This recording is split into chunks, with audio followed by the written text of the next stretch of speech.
l'idée, pour les personnes qui préconisent ce fasting, l'idée ce serait de perdre plus vite du poids et plus vite aussi de la masse graisseuse, notamment au niveau du ventre. Et en pratique, il faut donc pratiquer des périodes d'abstinence alimentaire, c'est-à-dire des périodes de jeûne. Alors, comment le faire? Combien de temps faut-il jeûner? Parce que c'est quand même la grande question. À quel moment? Et à quel moment faut-il jeûner? Alors, il y a une étude qui a été réalisée par des chercheurs américains et des chercheurs anglais qui a donné la réponse. Les dernières études scientifiques ont démontré que le fasting le plus efficace, contrairement à une idée reçue, n'était pas celui de 24 heures, mais celui de 16 heures. En pratique, ça signifie quoi? Soit je m'abstiens du petit déjeuner et je me garantis qu'entre le dîner de la veille et le déjeuner du lendemain se soit écoulé exactement 16 heures et pas moins.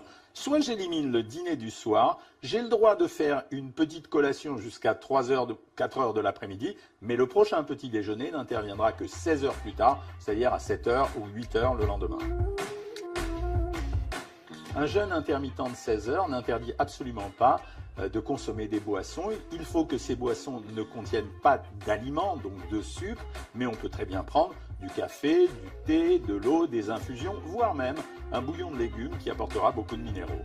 Des études anglo-saxonnes ont récemment démontré qu'il n'y avait pas d'impact négatif particulier sur la santé à sauter le petit déjeuner. Pour le dîner, il n'y a aucun problème dans la mesure où, à partir du moment où on prend une collation vers 3 ou 4 heures de l'après-midi, l'abstinence alimentaire, elle passe quasiment inaperçue à cause de la durée du sommeil.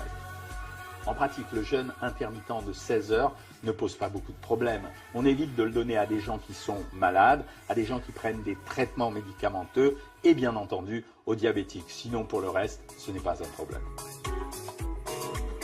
On brûle plus de graisse, on conserve mieux le muscle, on arrive à mieux régler son appétit car cela agit sur les hormones de l'appétit et de la satiété. Il semblerait que ça améliore également les profils de cholestérol et les profils de sucre. Donc, meilleur taux de cholestérol, meilleur taux de sucre dans le sang. L'idée du fasting qu'on dit d'ailleurs à la française, c'est pendant 5 jours dans la semaine, manger 3 repas par jour et 2 jours ne faire que 2 repas, c'est-à-dire observer ce jeûne intermittent de 16 heures. Et si vous voulez en savoir plus sur cette méthode...